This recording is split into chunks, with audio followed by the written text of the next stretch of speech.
Hello. Hi, everyone.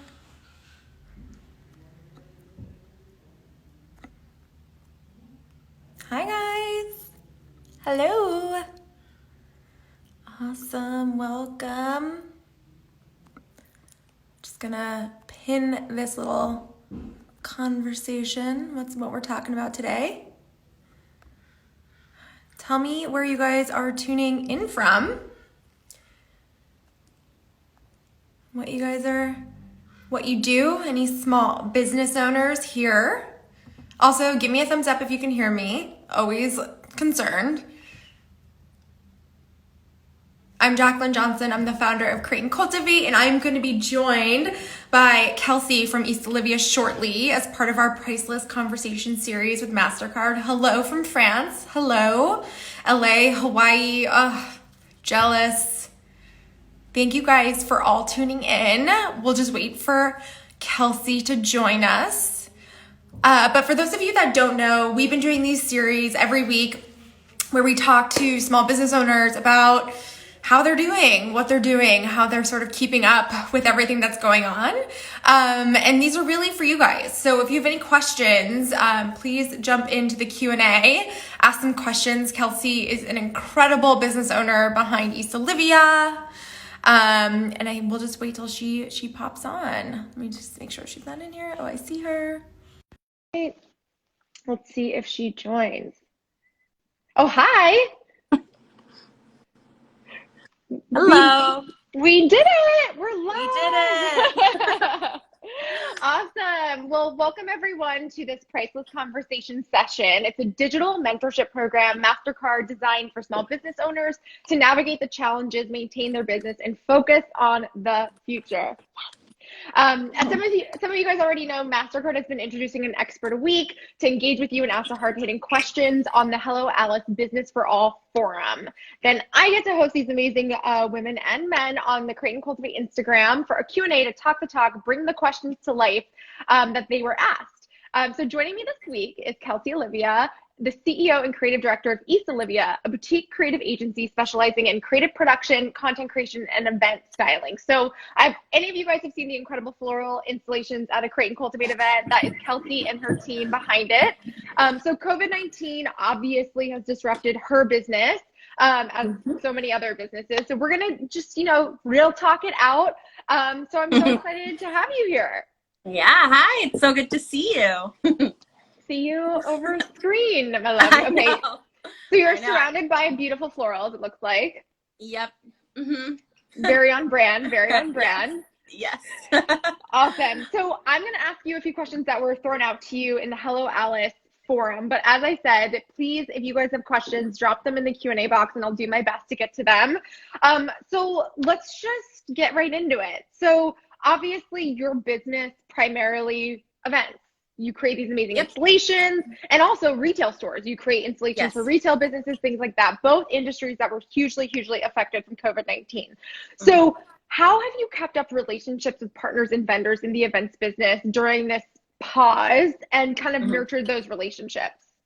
Yeah, I mean, I think, one of the things that's really beautiful about our industry and what I think has made me so passionate about it just in general is the human connection, right? And so even with flowers, like what has always motivated me to share florals with people on the scale that I do is that I feel like beauty that is around us and that like our environment helps foster connection. And that connection is like, just for me and my own sort of like ethos and motivation, like connection is why we're here, like why we're alive, why we're on this earth, is to connect with one another. So I think that like that being at the center of East Olivia and my business just as a whole and what drove me to want to grow the business, I think that just natural point of view has made it easier to stay connected within this weird time.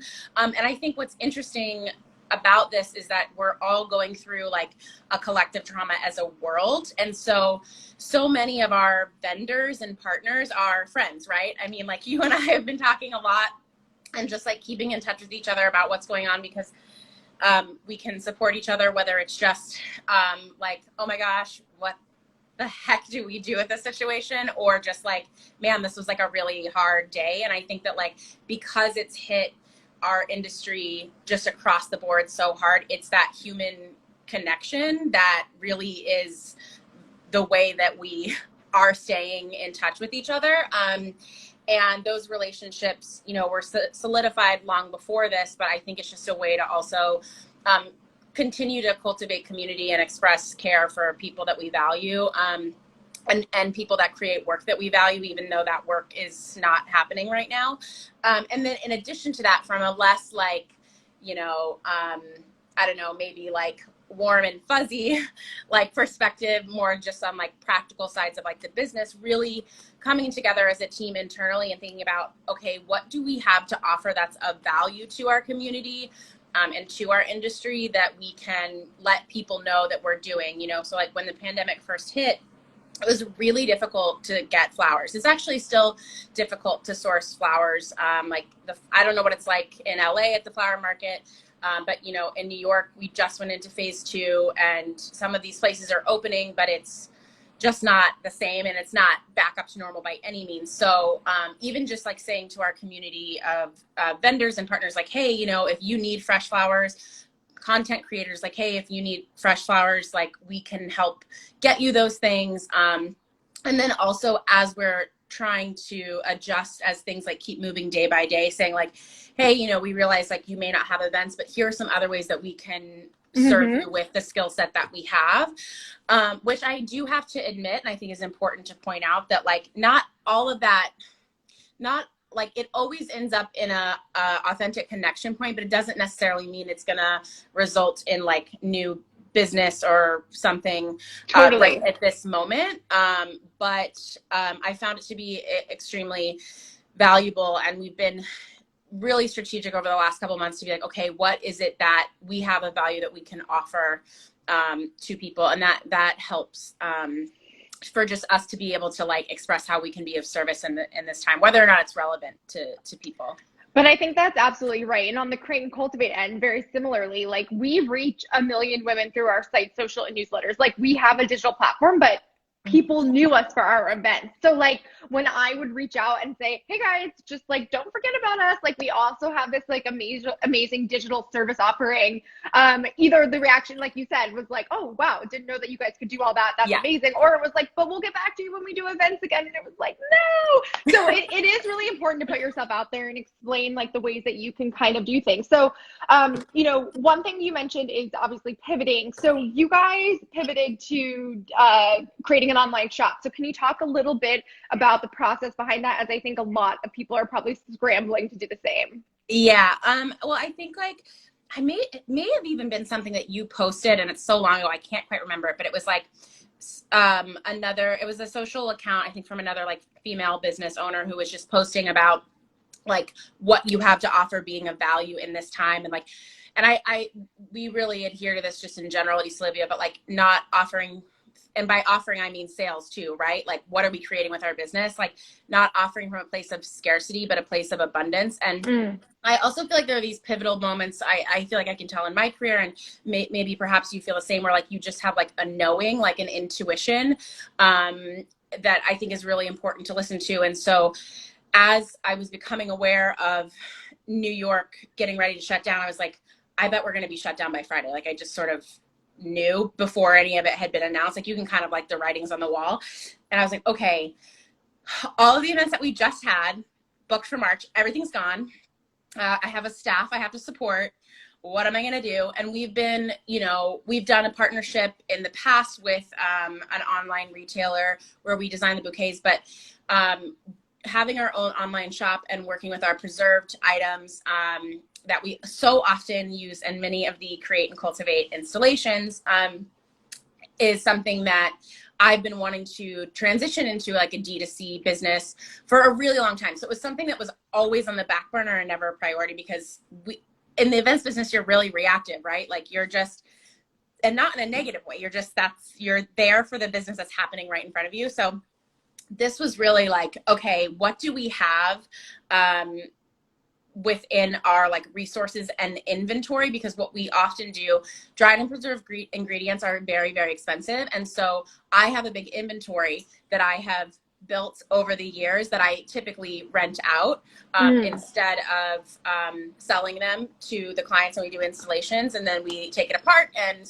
pack it up, and then we have that in our wheelhouse. So it started with that, and then just sort of grew from there. We were like, okay, we have, and it's not even that, like, I also just sort of have a bit of a shopping problem, and when I see really great preserved stuff, I would just go ahead and buy them out.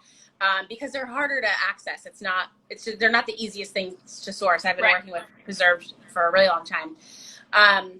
And so when I would see things, I would just, buy them. And so the consequence of that is that we had quite a huge assortment of things that we hadn't even ever touched or opened. And so I had my staff come over, we like went through everything, we separated everything out by color, and we basically did, I have to give it to my like entire team. Like, I listen to my intuition, which I think if you're a business owner, like I didn't ask the team, and sometimes I do, right? Like sometimes I ask for people's opinions. This was a point where I was like, everything's on my shoulders. I have to make the decision. Like, I know that this is the best thing for us to do next. And then I basically brought the team and I was like, this is what we're going to do. This is the plan. And like, here's where I need your help. And everybody just came together and we created an entire line and launched an e-commerce web platform within 4 days. It's insane. Like, it was crazy. And I think too, like we also felt really confident in what, like we didn't just throw something together. Like we're all such perfectionists and love what we do and love the product. And so I think that's the thing that I feel like was a big privilege for us, but something that I also knew to capitalize on. And so for, different people trying to look for how to pivot, it's like, look at what value you already have and how could you maybe adjust that to suit the needs now. And it's easier for some people and tougher for others, but I think we're one of the few floral companies that didn't just shutter, and there's nothing wrong with that either. Like, quite frankly, like maybe we would have more in our bank account if we didn't take that risk. Because it is a big financial risk, right? To keep operating and then launch an entirely new business, massive risk on our end, and still is a risk every single day. But it's one that I felt confident in. So we'll wait to see how it all shakes out. But I think that first week, very much like other business owners, everyone was like, stop what you're doing, and we're doing something totally different. And I think that was just like you said, I think scarcity versus abundance. I think there was definitely a level of fear amongst our entire industry of like, and still is, right? And still is, like, what's about to go down. And we're still asking that question. Like, we actually don't know, like, when or if or how or things will look coming out of it. But you have this incredibly loyal following. Obviously, you're extremely well known for your designs. Why do you think that's been so successful for you? And what recommendations do you have for businesses to kind of cultivate a community around their brand? Yeah, I think that, again, and not to like sound like a broken record, but again, I feel like it comes from that like place of like authenticity and sorry, I got a call. I had to decline it. She's busy. I'm like, is there a setting for that so that can just like not happen?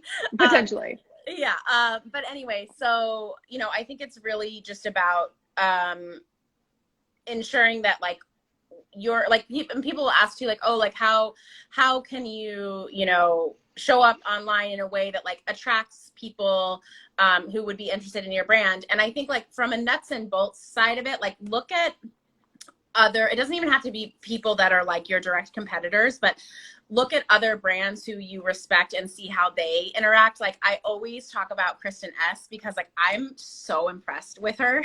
I'm like, does she ever sleep? Probably not. But like she is, and I tell people too as an example, like if you want to cultivate like some serious like badass community and you want to see somebody doing it really well, like look at her. Although I don't know if she's ever sleeping, but like she's built such a cult following because she interacts so much with people that are purchasing her product, and her product is at a big box store. Her product's at Target.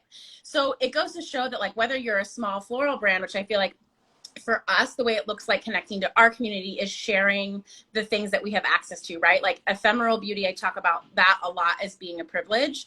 And so even just as we offer a D2C line of our dried florals, those, they are a bit of an investment, but they last a long time. So it's less of a financial commitment, like spread out, right? And then when our fresh flowers, we do a fresh floral box, that's a lot more expensive. But for those that have the income to spend, it really supports like a lot of different parts of the floral industry. So really respecting the fact that our customers care about the narrative, care about the reason why we're selling something. I feel like that is how we have, even prior to now, right? Because we had this following before COVID. And a big part of that was just being passionate about sharing florals and finding ways to continue to do that. And, you know, so we stay really engaged on social, but I do have to say, like, that is something that it can be a lot. It can be exhausting sometimes. So I think also being clear and finding balance for yourself and support, you know, with your team, if you have one. And then if you don't, I think just really focusing on like who within your industry you really admire and see how they connect, and finding those touch points. A lot of it's just like conversation, you know, like people comment and I go look at their accounts and I want to know what their name is. And if it's, you know, not a private account, I want to like know what they're into. And I can't, of course, do that for everyone, but I've met some really incredible people that way, and then gotten to collaborate with people and become friends with people that like I never would have imagined through Instagram. You know, like social is really what you make it. It can be overwhelming, exhausting, a negative place, a place full of like just shame and chaos and like I'm not good enough, or it can be a place of connection, but like it's really up to you as a business owner and you as a person to like set that tone for yourself, which also then means like setting boundaries, which can be very hard, and I admit sometimes I'm not the best at. It's hard as a business owner. It's like you're running the business, you have to be the creative, you have to be the social media manager sometimes, you have to be it's like the whole thing. But we actually just got a question that I want to address. And she said, I'm a producer in the events industry and interested in either of your opinions on smaller, more concentrated, curated events versus the larger conference format. I'll talk a little bit about that and then leave it to you, Kelsey. But like, I do think, you know, smaller, I mean, I hope I should say, smaller curated events will be coming back sooner than a larger conference per se. And like we do events big and small, and I know you do too, Kels. So I'm just curious, I'm curious to know what you're hearing on the ground in New York. Obviously we're in Los Angeles, like in terms of what the event industry is saying out there in terms of getting back to any type of biz, whether it's a small 25-person dinner or a 2,000-person, you know, conference. Yeah. Well, I think it has been encouraging to start to see more of that work materializing, not necessarily for us yet. I mean, we're in New York, so it's been, you know, I think California is maybe like a little further ahead of us, but it's been really encouraging. And especially since this person who asked the question is in events, I would say like looking at Wild Child and what Mindy Weiss is doing right now, I feel like my like instinct on this is that smaller, more private events are going to be a place. I mean, they're not going to be like the budgets or like anything what we were used to working with before, but I do think that that's where a place that's a place where like we can continue to serve just people in general and hopefully also support our business. Like people have to gather, even if it's just like in very, like, I feel like most people had probably like, whether it's their immediate family or their roommates or whatever, like you had your people in quarantine that were quarantined with you that you saw, like we need that human connection so badly. So I think, you know, shifting a bit of our offerings, we've actually been talking to somebody about doing something over the weekend for like a small dinner gathering. And I'm so thrilled about that. I mean, I would like, if you want to do something at your house and you want flowers, like I'm in, you know? So, and I think that's actually been something that I've been seeing more on the West Coast, but I hope to see more of it as we begin to safely open here on the East Coast and people are in their private homes. Like I'm excited about the potential for that shift. I think the next question that I'm asking myself now in real time is, okay, how do we meet our clients, where our potential totally new clients, where they're at with these kinds of services? And so I think that takes some like internal corralling on your team, and then strategizing on like how to get the word out. Which, you know, that's another time investment as well. So I think focusing on your network, and then like identifying where those potential customers can be, even if it's just like friends and family, and starting there, like in a lot of ways, especially like with myself and Bridget, who's my first ever employee, we've just been talking about how this feels like the old days, like when we first started, like just so much like elbow grease and like guessing, and like she's actually out right now in the backyard like prepping some, like dyeing some baby's breath for our first install back. So exciting. Since COVID, we have an install going up at Stony Clover Lane in the Hamptons on Friday, which we're so thrilled about. And you know, that came out through like a personal connection as well. So I just think like being really clear about the value that you can add, that's like such a good place to start, even though it may look different. So someone else asked, are you going to be doing any flash flower events this summer? Is that still on the agenda? Well, I mean, in terms of installations is maybe what I think they're asking. Yeah, or maybe like the ones that you've done in public places, you know? Yeah, I mean, I would really love to. It's something that has been on like my heart, and on my whole team has been like, we've actually put together like sketches and different things that we want to do. And especially here in New York, we've suffered like, so the city itself as a community has suffered like just like so many losses, right? As we have like in the world. And so like bringing flowers however we can is something that is definitely on our minds. I think, you know, the logistical challenge with that is really, honestly, like the financial part of it. Right now, my priority is ensuring I can do all I can to keep my staff employed. And that, you know, that is becoming not less difficult, but more difficult over time. And I think, you know, at the beginning of the start of the pandemic, there was, not that support has teetered out, but I think, you know, everybody in our community, I feel like that follows Olivia and loves our work, has been so supportive and amazing, and like helping us like be supported by purchasing our product and things like that. But you know, that in terms of a customer base like only lasts so long, right? Like it's so that's a challenge in terms of like, okay, what's the longevity and what's the plan here on out? So like, you know, if anybody knows of someone that wants to sponsor a floral installation, like I will be there no matter where it is. But I think like right now is a priority. I mean, it's something I like deeply want to do, but something that just like hasn't quite been possible yet financially, because even with going to like, say we have great wholesale relationships and saying like, hey, can you know, give us some flowers or something? It's like, I don't even asking for people to sponsor in terms of like people that are within our industry, right? Like that's a challenge. Like I want to buy from them. And so it's interesting. It's been totally flipped on its head. And so right now there aren't any concrete plans, but do I want to? Absolutely. And do I hope something like that happens soon? Of course. And we're definitely like continuing to put feelers out there. So amazing. Yeah. I think that we are, like you said, at the very beginning, I think the first couple of weeks, everyone was panicking, of course. Then after that, there was like a wave of support of people understanding that this was impacting small businesses, and they came forward and it was great. And then now I think we were like, okay, we're reopening, it's starting to happen again, and everything got pulled back a little bit, and we're sort of like seeing almost like a beginning. It's like almost like we're back at the beginning of like when COVID started, which is really challenging, because it's like you want to see progress, you want to see things keep moving. But I think to your point, like we're starting to see that a little bit again of that caution. And from your, you know, again, also probably from the customer base, I can imagine it's similar, where they were excited to support, and then cut to what now, 3 months later, jobs are still really scarce. People are still getting laid off. Like there's still more layoffs. So I think it is like a time where, you know, and I'm curious to get your opinion on this. As a leader, it's really challenging, you know, to keep motivated. I think like, you know, right now it's kind of all on us. And this is like something that no one's navigated. So how are you dealing with being a leader right now, for yourself and for your team? Well, I want to just first say snaps to all of that. Yes.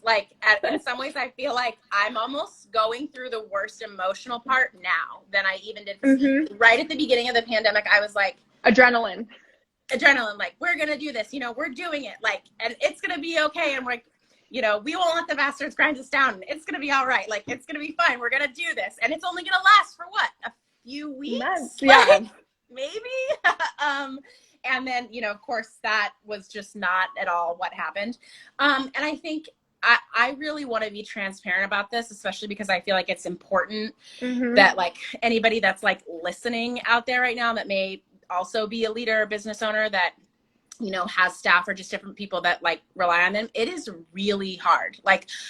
It is honestly, I think, one of the hardest things I've ever been through in my life, because I feel the only reason I ever wanted to grow East Olivia is because I love working with other creative people, and I wanted to create jobs that paid well and that provided health insurance to other talented creatives. And that's what my passion was. So I have really, I think, just been at a loss sometimes for knowing how even just to emotionally deal with it for myself. And have, I think, put a ton of pressure on myself, as we do. And as it's on my shoulders, it is my responsibility in a lot of ways, but I think it's so challenging when so much is out of our control.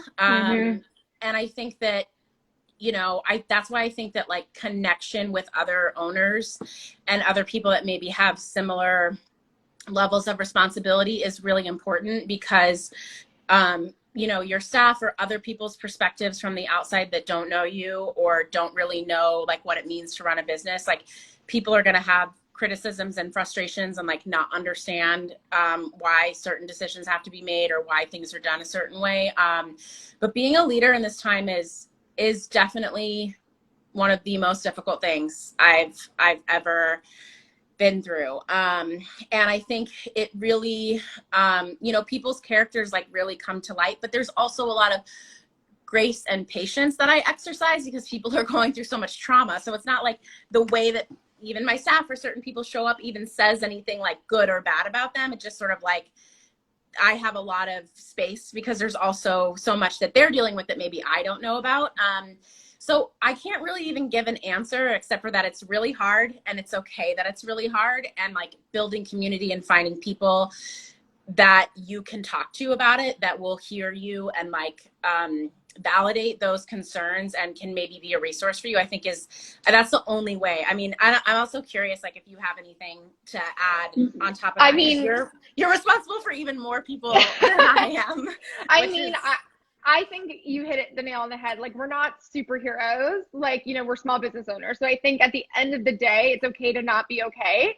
And not to have all the answers. And it is challenging. And it's funny that you say, I think you're hitting the emotional piece now, because I think that's true of so many business owners, is that we were full adrenaline month one, making kind of making the transition happen, month two, month three. And then all of a sudden, when there's no end in sight and things are getting pulled back again, and reopenings are working or not working, and there's spike, it's all of a sudden it's this feeling that is very overwhelming. And I think it's important to talk about that, because I do think there's so many business owners out there that are going through this and have literally no one to talk to. I mean, luckily I have you. I have other relationships that I can call and just say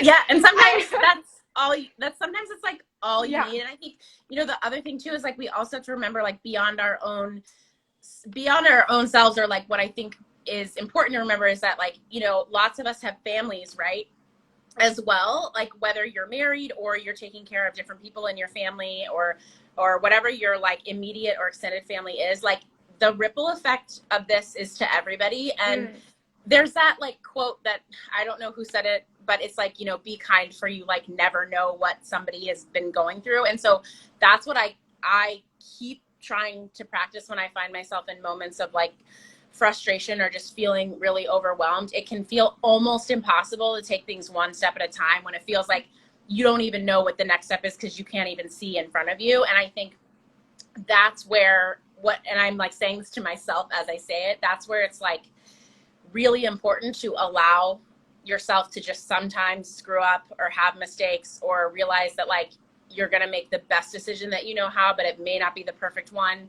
And that's just going to have to be okay. Like, we're doing the best that we can. And I think if we don't allow for some of that, like I know for me, it's been hard for, like, it's like, I think of it as like a resilience reserve, like how much rest you get, or like self-care, whatever that looks like for you. And like the things that like help build up your reserves for resilience when things get tough. Like, willpower and resilience is not infinite. It's finite. And if you don't keep feeding back into that, you're going to burn out. And it feels almost impossible right now to feed back into that. And so we just have to keep finding new ways to do that, and realize that sometimes like people are just not going to agree with the choices that you make, and getting like really centered and clear on like what you know, and what those who you can trust can like help support you in. I feel like that's really helped me.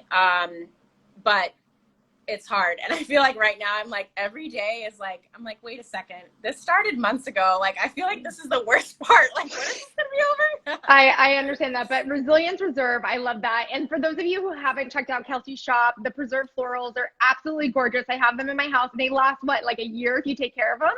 Yeah, I mean, or longer if you really take care of them. Like, there's, they can last, like, I mean, forever technically, but Amazing. You have to be, they're fragile, but. So talk about a good investment. I feel like that's amazing. Kelsey, thank you so much for being part of today's live stream. I'm sure those who tuned in are incredibly inspired by your story, and obviously love the real talk as always. So next week, I will be joined by Erin Simone, who's the general partner, co-founder, and investor at the Fearless Fund, and also has a new book out, to discuss bridging the gap in venture capital for funding for women of color, founders building scalable companies.